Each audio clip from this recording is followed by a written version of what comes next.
Welcome back to Shaun and Ari Discuss Israel, the podcast where we deep dive into issues at the heart of Israel. And we also bring you our own personal experience and analysis of events as we see them. Ari, I think it's time we speak about what's going on right now, hostage negotiations, and some of the pitfalls and discussions around the Philadelphia corridor. All right, I think it's going to be a very emotionally charged episode. And let's get into it. Before we get into the nuts and bolts, I think it's important to point out we are giving our own opinions here. Like everyone else, we will have a lot of emotional turmoil as part of this discussion. But please feel free to like, share, and leave us your comments at the end of this discussion. We would love to hear from you too. And also, unfortunately, neither one of us has any control over the decisions being made by the leadership of the State of Israel. So while we may have great ideas, at the moment they're not checking in with either of us about what to do. Right, that's probably part of the problem. We should have them discuss with us more often. Absolutely. Okay, so let's go to the horrible events of October 7th. Hamas brutally attack Israel. In addition to murdering nearly 1,200 people, they also take over 200 hostages. Initially, the demands are for Israel to withdraw from Gaza and release thousands of murders for the return of these hostages. In November, a number of children and elderly are released. In return, a few thousand terrorists are released. But since then, negotiations for the hostages release has completely failed. A number of the sticking points are Israel maintaining a military presence in Gaza, aid, the rebuilding in Gaza, and most recently, the Philadelphia corridor. So let's break those down. I'm going to put Philadelphia aside for a second, and let's get into the more emotionally charged issue of hostage negotiations. Now, there used to be a myth, and the myth went like this: you don't negotiate with terrorists. Okay? It's an absolute myth, like many other things we've broken down before. It's not true because Israel has been negotiating with terrorists pretty much since its establishment, especially when it comes to saving lives, because that has always been paramount. You need to do everything you can to save a life. And with that already, we have a problem. With that already, I would disagree with you because the question is saving lives. Do you risk a life to save a life? Do you endanger the lives of the entire population of the State of Israel in order to maybe save the life of a hostage? Now, if you look at it from the perspective of that hostage's family or their immediate circle, there is nothing more important than getting that hostage back. And I agree with that. And they should feel that way. And they should do that. But from a national perspective, by negotiating for those hostages, you're encouraging your enemies to take future hostages. So it's a catch-22 in the end of the day where there's no correct solution. Right. Not only there's no correct solution, there's no good solution. And that goes back to, I think, the most recent hostage deal, which is the issue of Gilad Shalit. Gilad Shalit was an Israeli soldier who was captured right after Israel's disengagement. And Gilad Shalit was eventually returned to Israel in a hostage deal that included over 1,000 terrorists. Among them was Yahya Sinwar, the leader of Hamas today and the architect of October 7th. Him and 999 other prisoners were released so that Israel could get back one soldier. Now, at the time, even if we felt that the bargain that was struck was terrible, we couldn't just let this poor soldier die in Gaza. So the emotional argument is you can't let this soldier die in captivity. And that was the answer many years ago. And today it's even more highly charged where we're speaking about 100 people. And unfortunately, we actually see day to day, we just had the horrible news of 6 more hostages who were executed by these brutal Hamas terrorists who are holding them in unimaginable conditions. And it is an emotional duty to do everything we can for their release. But well, it's also not just that. It's here you have to balance out saving an actual life with the potential of the harm that it will do. So with Gilad Shalit, we saved one life, and we released over 1,000 people that potentially would cause us harm. Now, not only Yihya Sinwar, but also multiple other members of Hamas that were released then went on to directly themselves kill Jews later on. But that was all potential in the future, where here you have an actual life that you're saving. So how do you create that balance of those two opposing interests? Right. I don't think there is an answer to that. Neither do I. So putting now that we've processed the concept of that, the basis for negotiation is that we're taking potential risks for future harm in order to save lives of people that were taken hostage today. We're going to put that point aside because there is no correct way to make that calculation. And I think it's only within the broader perspective of an entire deal that could be made does that piece become important then. So the other points that come into a hostage deal are the cessation of combat operations for the Israeli army in Gaza immediately, the withdrawal of Israeli troops, and then basically undoing everything that we've done until now. Was what was at least publicly stated as what was on the table in the current hostage deal. And then you mix into that the international relations aspect of the countries from around the world now getting back on Israel's side and going back more against the Hamas side and all of that. And you get a much broader picture, which this hostage negotiation isn't simply, I'm going to take a risk, I'm going to take a calculated potential future risk for loss of life in order to save lives, however many of our hostages who are still alive. Instead, you're looking at Hamas started a war, massacred the Jewish people, and now we as the Jewish people in Israel have to surrender. We basically are signing an agreement of surrender to Hamas in order to get our hostages back, which in my opinion is absurd. And I think that the reality is that the calculation should be the exact opposite, whereas the demand from Israel should be an unequivocal total surrender of Hamas, returning of all of our hostages, and only then should we even begin to discuss the future, to solidify all of the gains and all of the accomplishments we've made, return our hostages, and then move forward from there. Right. I hear that. I remember hearing Netanyahu's speech, I think it was the 9th or 10th of October, when I finally had a chance actually to turn on the radio and see what was going on. Netanyahu made two very clear goals for the war. The first goal was the return of all the hostages, and the second was the defeat of Hamas. That would be victory. Those two things. And as hard it is to say, I think those two goals absolutely opposed each other, because anything done to completely wipe out Hamas immediately endangers the hostages. And anything done to save the hostages delays the victory over Hamas. And for the last 11 months, we've been caught in that dichotomy. Which is also why we haven't achieved victory yet. Which is why a war that should have taken half, if not even less, the amount of time, we've been working so slowly and so carefully with both of our hands tied behind our back in order not to endanger the second goal of the war, which is returning the hostages.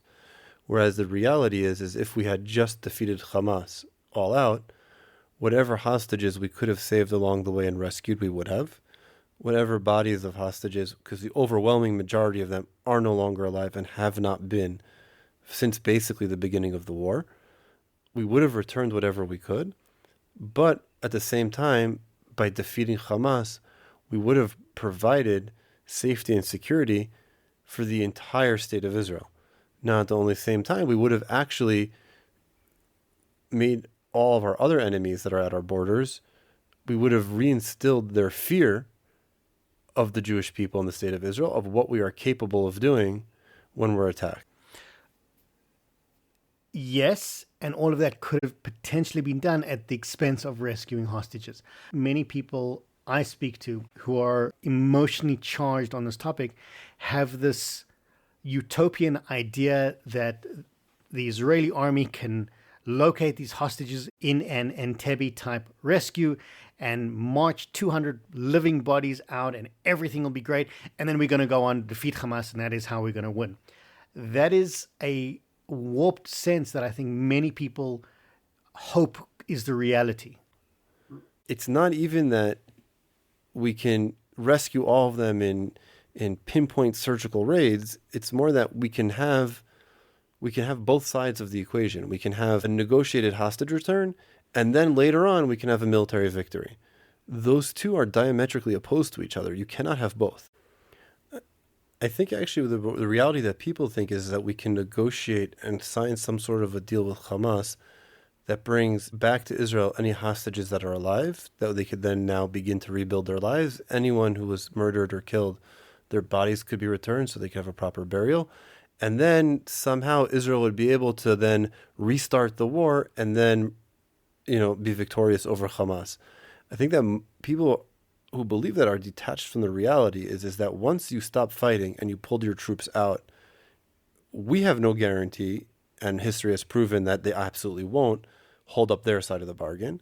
And two, to restart that war and now to reconquer all the areas we've already conquered and to re-achieve all the achievements is going to cost us even more lives lost than we have till now. Another aspect of this is we consistently underestimate Hamas. They're not stupid. They're not going to negotiate away the hostages knowing that Israel might start the war again. They're never going to let that happen, which is why they're so adamantly sticking with their demands, because they know that's the only thing they have left keeping them alive, keeping Hamas alive. Right. That's their only insurance policy, that we're not going to utterly and totally destroy them. So that goes back to what we said before, that the two goals of the war, unfortunately, contradict each other. Right. Now, the latest thing that's come up is Philadelphia, the Philadelphia corridor. Ari, what is the Philadelphia corridor and why is it so important? The Philadelphia corridor is a strip of land at southern Gaza, separating Gaza from Egypt. It's the code name that the Israeli army gave that strip of land way back when. On every Israeli army map, that route is called the Philadelphia route. It's the main artery, the main smuggling artery for goods coming into and out of Gaza. It's the main supply route for all of the military-grade weapons and material coming into Gaza. And it's also, in theory, a way that Hamas can use to smuggle captured Israeli hostages out of Gaza to prevent us from ever finding them. By Israel controlling the Philadelphia corridor, Israel now controls what comes in and out of Gaza. We can make sure food is going in and not guns and ammunition. And we can at the same time make sure that our hostages aren't being smuggled out on their eventual route to Iran. When Israel had pulled out in 2005, Egypt was responsible for maintaining security along the Philadelphia corridor.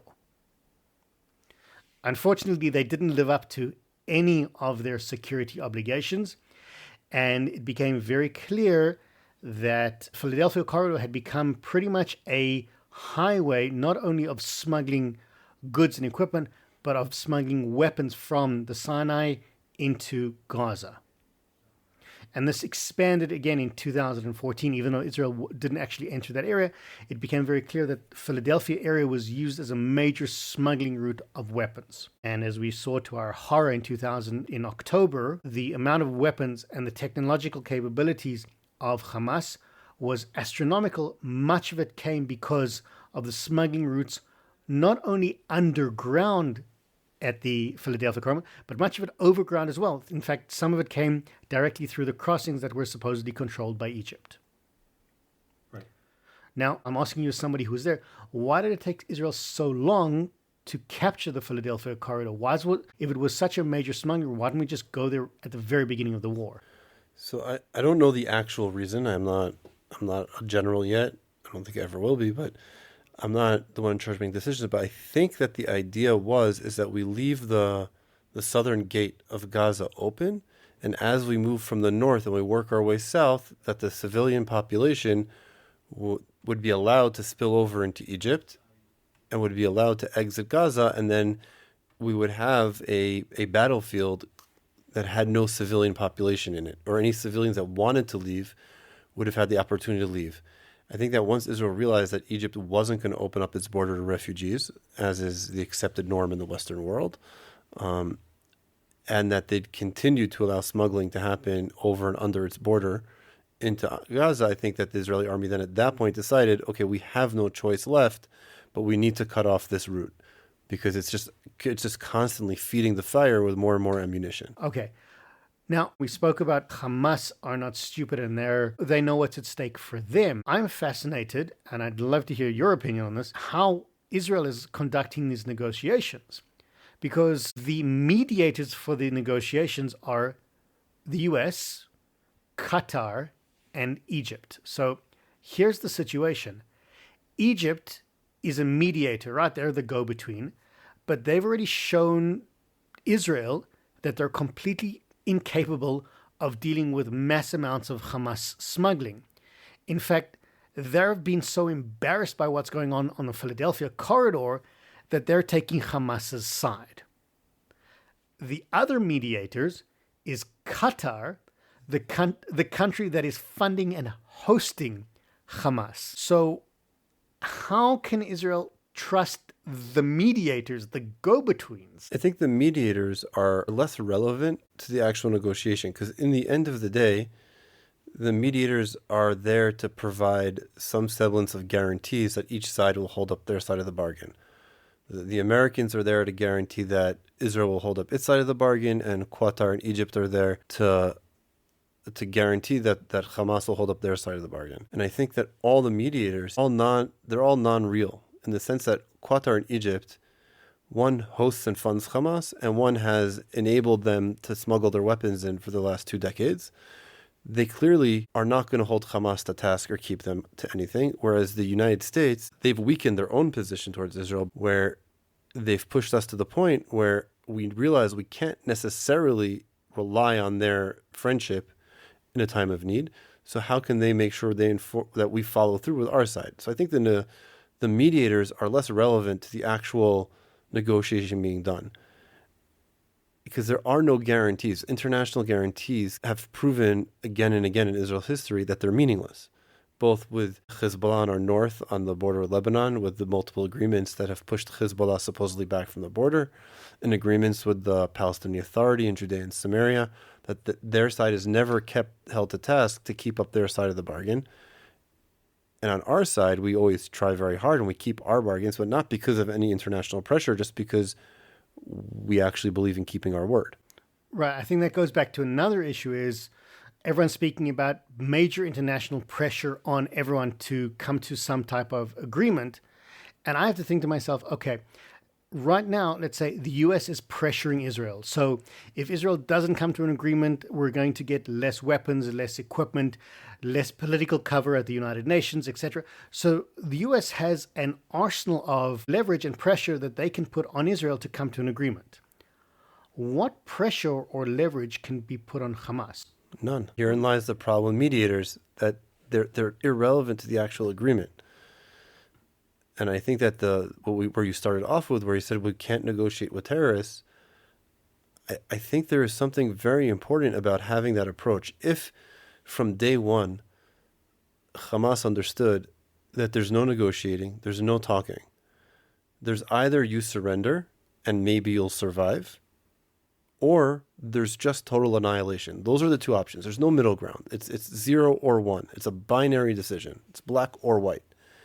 Then I think we would have been in a very different situation today. But because there's this gray area in the middle where they can not surrender, but at the same time not give us our hostages back, they've created this area in which they can continue to fight and survive. And we're forced, because of our own morality, we're forced to try and meet them in the middle somewhere. We're negotiating with a people that just massacred us. That's an absurdity, in my opinion. Like we said before, there's no right answer, because it comes down to there's this emotional drive and a feeling of responsibility. Our own fellow countrymen are stuck there in the hellhole of Gaza. We need to do everything we can to get them out. And I feel emotionally the same feelings that you feel, and that's horrible and that's terrible for them personally. It's horrible for their families, and it's extraordinarily painful and terrible for us as a nation. On the other hand, on the other hand, the only way that I think to correctly return them to Israel is through force, through violence, through war. And I also think the only way to ever prevent it from happening again is by showing that there is no negotiation. Kidnapping Jews does not pay. This is not a worthwhile adventure to go on. You will not survive. You will be annihilated. With or without those hostages being returned, you will be annihilated. There will be no reward for your acts of violence. It will not happen. I think only once Israel changes its entire approach to that effect will we create some ability to prevent it from ever happening in the future. The hostages are there now. It is a painful, horrible thing. My expectation of our leadership, though, is to think about the entire nation of Israel and all the future potential hostages that come along the way. This reminds me, in philosophy, there's this infamous problem called the trolley problem, where a trolley, a train or a trolley, has no brakes and is coming down a track. Now, you are at the switch. You can move the switch to make the train go to a different track where there are 10 people.